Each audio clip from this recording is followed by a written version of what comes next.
akong trabaho managat lang. Ya. Mga 20 anyos na ako nagpanagat kay sang 15 pa akong edad, nagupod na ako panagat. Nya sa sara na minyo.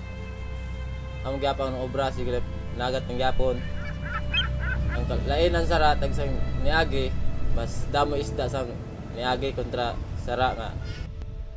Ihandom ko lang sa akong mga anak na maka kumanta sila pag-eskwela babala. Ala uy kwarta, sa tiwala sila pag-eskwela. Kalairan ang bagyo, itong Yolanda ang pinakagrabe ganyan na bagyo. Kay sang niagi, mga bagyo, hinay mo lang ito kaya iban. Itong Yolanda ganyan ang pinakagrabe kay halos mo namin maistaran ba. Sa ang pangabuhian, epektuhan kami kay, di ba nagpanagat? Ang pangabuhi. Ari na po kami sa takas magpan, so mamuhi singpan, baboy, mananong singpan, mga tanon, mais, ano na ako sa bukid, sa takas.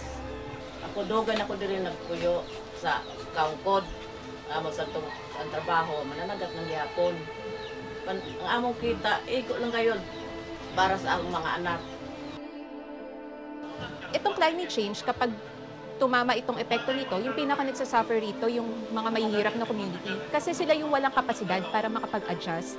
So ngayon, itong ginagawa natin, tinutulungan natin silang makapaghanda na kung sakaling tumama ang kalamidad sa kanila, kaya nilang tumayo sa sarili nilang kakayanan.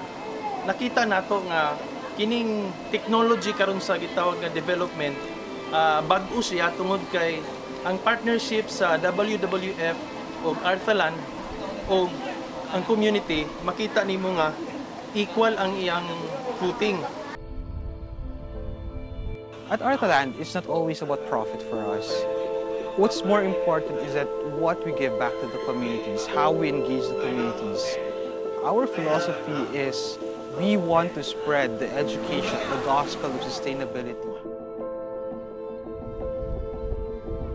Salamat ako sa WWF o sa Arthaland. Tungod na ining training, daghang kay ko nakatunan na di lang para sa ako, kundi sa mga silingan, ma-share na ako ang tanan